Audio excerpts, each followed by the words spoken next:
तर्क से तो बिल्कुल समझ आती है कि अमेरिका के हित में नहीं था ईरान की जंग में कूदना, ठीक है। और क्योंकि ये जो कहते हैं ना कि ये जुर्म तो नेतन्याहू से पहले भी कई अमेरिकी राष्ट्रपतियों को बेच चुके थे कि ईरान पे हमला कर दो, कोई इनकी झांसे में नहीं आया।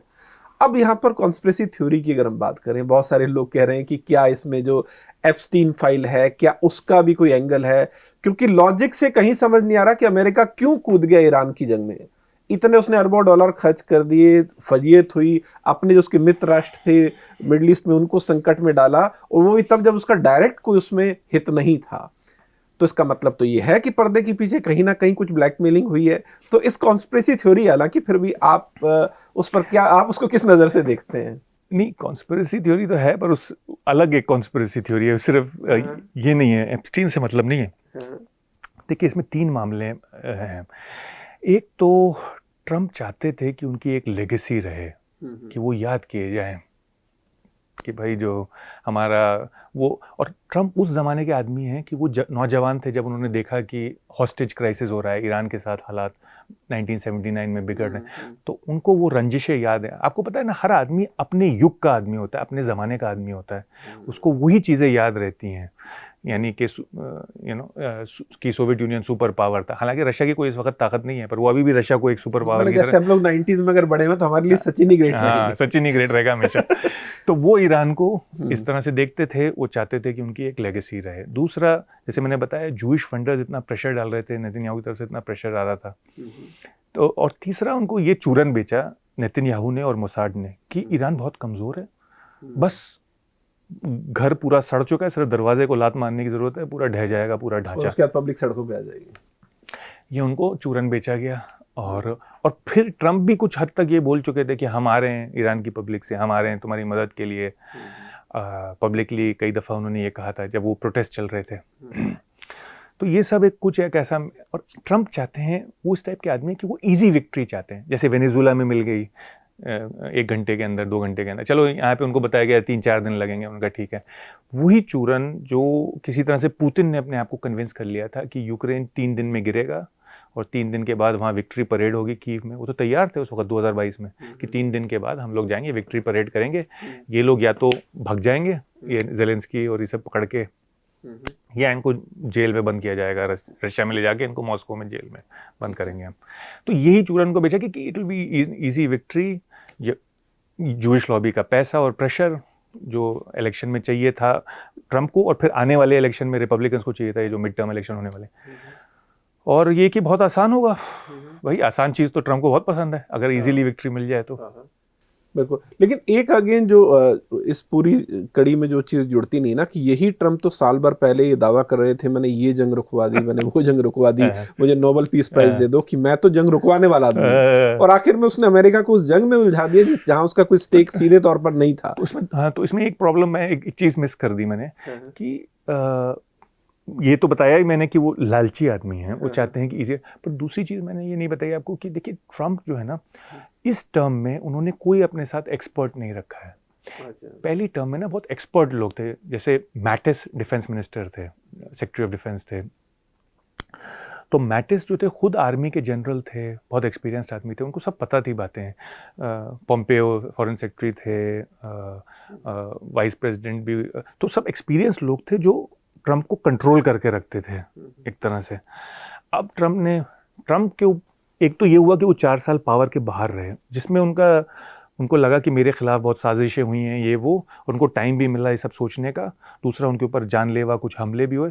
वो निकल के इस दिमाग से आया कि अब मैं पूरा जो मन में आएगा वो करूँगा, किसी की बात नहीं सुनूंगा, किसी एक्सपर्ट की बात नहीं, क्योंकि उनको इंटेलिजेंस के हेड ने सही एडवाइस दिया था कि ईरान इतना कमज़ोर नहीं है, और आर्मी वालों ने भी उनको समझाया कि वो बंद कर सकता है हॉर्मूज। उन्होंने सब कुछ, ये हॉर्मूज का भी पहले से बता था हमको बताया, पर उन्होंने क्या जवाब में दिया कि ये तो 4 दिन में ख़त्म हो जाएगा, क्या बंद 4 दिन के लिए अगर बंद भी हो गया तो क्या बड़ी बात है। उनके दिमाग में था ये 4 दिन में कोलैप्स होगा। उनको वो कन्विंस थे। वो एक ऐसे आदमी जो अपनी गट इंस्टिंक्ट से चलते हैं, यानी कि ज़्यादा सोचते नहीं, ज़्यादा जो उनकी फीलिंग होती है। दूसरा, उस फीलिंग को रीइंफोर्स किया नेतन्याहू ने, और मोसाद चीफ को ले गए। मतलब नेतन्याहू और मोसाद के चीफ सिचुएशन रूम में, व्हाइट हाउस में एक सिचुएशन रूम है जिसमें सिर्फ अमेरिकन प्रेसिडेंट और जनरल्स जाते हैं और कैबिनेट के मेंबर्स, जब जंग हो रही होती है। जैसे जब ओसामा बिन लादेन का रेड हो रहा था, आपने देखा होगा एक वाइट हाउस सिचुएशन, उसमें इन्होंने अलाउ किया नेतन्याहू को जाना। नेतन्याहू उसमें बैठ के ट्रंप को एडवाइस कर रहे थे। स्क्रीन पे उन्होंने मोसाड के चीफ को लाए, वो इजराइल में बैठा था तो उसको लाइव किया, और उन्होंने मिल के उसको खूब कन्विंस किया। कई दफ़ा मिले, कोई 11 या 15 बार नेतन्याहू मिले ट्रंप से प्रेशर डालने के लिए कि तो ट्रंप ने प्रोफेशनल एडवाइस नहीं ली, मैं ये कहने की कोशिश कर रहा हूँ, इग्नोर करी। एक तो उनकी आदत ही बन चुकी थी वो इस टर्म में इस तरह से बिहेव करने की, पर जब मिली भी उनको जैसे हेड ऑफ इंटेलिजेंस से, हेड ऑफ मिलिट्री से, तो उन्होंने उसको इग्नोर किया।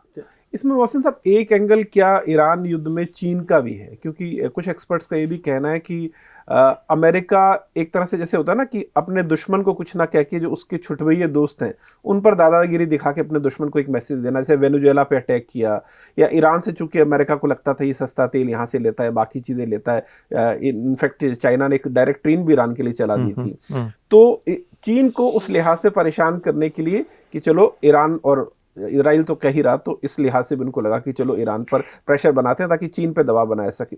ये एक साइड इफेक्ट है, बेशक आप सही कहेंगे, एक साइड इफेक्ट है, पर ये मेन रीज़न ये है भाई, अब हम कोई चीज़ करते हैं तो उसके कई असरात होते हैं ना। हो सकता है कि इससे और भी फायदे हों, मैं अगर ये चाय पी लूँ तो, पर मेन चीज़ ये है कि मेरा दिल चाह रहा है चाय पीने को। मेन रीज़न नहीं था आपके हिसाब से?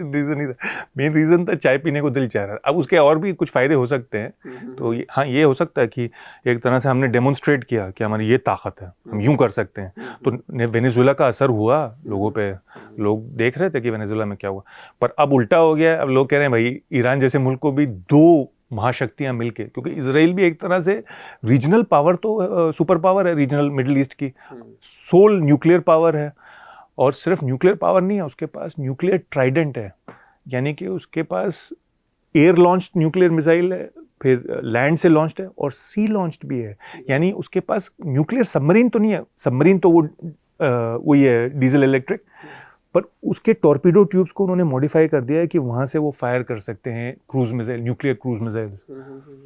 तो सबमरीन लॉन्च भी है उसके पास, न्यूक्लियर, तो सब कुछ है उसके पास। बिल्कुल, लेकिन आपको नहीं लगता कि आपने कहा कि जैसे ट्रंप हैं बहुत ज़्यादा सोच समझ कर फैसले नहीं लेते हैं, एक दिन सुबह उठे उनका ऐसा मूड, हमको लगा चल ऐसा करते हैं, लेकिन उनकी इसी सोच के चलते आपको नहीं लग रहा आज अमेरिका ने कुछ ज़्यादा दुश्मन बना लिए, यूँ कहीं कि अपने दोस्तों को भी अपने से दूर कर दिया है?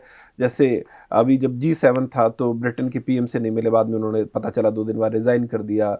मेलोनी को लेकर उन्होंने स्टेटमेंट दिया कि इसकी पॉपुलैरिटी कम हो रही है, मेरे साथ ये फोटो खिंचवाना चाहती है। फ्रांस के जो प्रेसिडेंट को तो कभी भी मजाक उड़ा देते थे कि अपनी बीवी से डरता है, और उनको शिकायत है ही नेटो से कि तुम लोग ईरान वॉर में हमारे साथ नहीं आए। बाकी दुनिया से आपकी पहले ही नहीं बनती है, रशिया से नहीं बन रही है, चाइना क्या प्रेशर में है, भारत को अपने साइडलाइन कर रखा है, तो मतलब समझ नहीं आ रहा कि यूएस आखिर इसे स्ट्रेटेजिकली क्या हासिल करना चाह रहा है।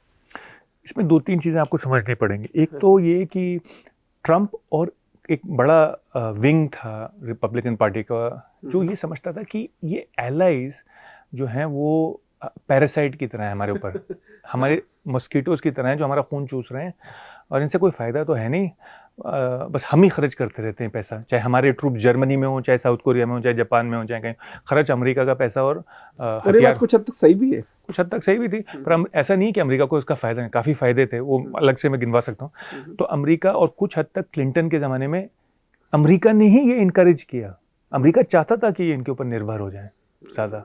अच्छा, ये बाद में पॉलिसी बदली है जब थोड़ा खर्चे का मामला आया तो एक तो ये बिलीव था ट्रंप का 80 के दशक से ही। अच्छा। उनके पुराने इंटरव्यूज़ हैं इस बारे में, और उनको ये लगता है कि हमारे ऊपर टैक्स इसीलिए हो रहा है क्योंकि हम जो है वो इनके ऊपर खर्च कर रहे हैं। 80 के दशक से ही उनके इंटरव्यूज़ हैं कि भाई साउथ कोरिया में हमारे ट्रूप्स हैं तो साउथ कोरिया पे करे उनके लिए, हम क्यों टैक्स पे, क्योंकि वो tax tax tax tax tax businessman है ना, हर चीज़ उनको उसी लिहाज से वो टैक्स से ही समझते हैं। तो उनकी जहनियत छोटी है और उनका विस्तार से विजन नहीं है, वो जानते नहीं है, ज़्यादा पढ़े लिखे नहीं है। मैं ये नहीं कह रहा कि वो बेवकूफ़ हैं, वो हैं बहुत तेज़, उसके ऊपर मैंने एक अलग वीडियो बनाया अपने चैनल पे कि ट्रंप बेवकूफ़ नहीं है, तो पर उनका विजन थोड़ा नैरो है। तो वो इसलिए एक तो कि ये लोग हमारे पर निर्भर है, दूसरी उनकी जहनियत आपको समझनी पड़ेगी कि वो कमज़ोरी से नफ़रत करते हैं, उनको घिन आती है कमज़ोरी से, तो वो इनको कमज़ोर मानते हैं इन मुल्कों को कि यार तुम हो तो अमीर पर कोई हथियार नहीं है, तुम्हारे पास फ़ौज नहीं है, इंग्लैंड, फ्रांस, ये सब कमज़ोर मुल्क हैं, और रिस्पेक्ट करते हैं पावर की, यानी चाइना, रशिया, जिनके पास पावर है, उनकी इज्जत करते हैं। तो उनके दिल में एक ऐसी इज्जत, इसीलिए पूरा लाव लश्कर लेके चीन चले गए थे वो, सारे उद्योगपतियों को लेकर, हैं? हाँ। तो ये आपको जहनियत समझनी पड़ेगी, तब आप समझ सकते हैं कि वो क्यों इन लोगों को परे हटाते हैं, जो उनके दोस्त थे, एलाइज थे, और क्यों दुश्मनों की इज्जत करते हैं, ताकत की इज्जत करते हैं।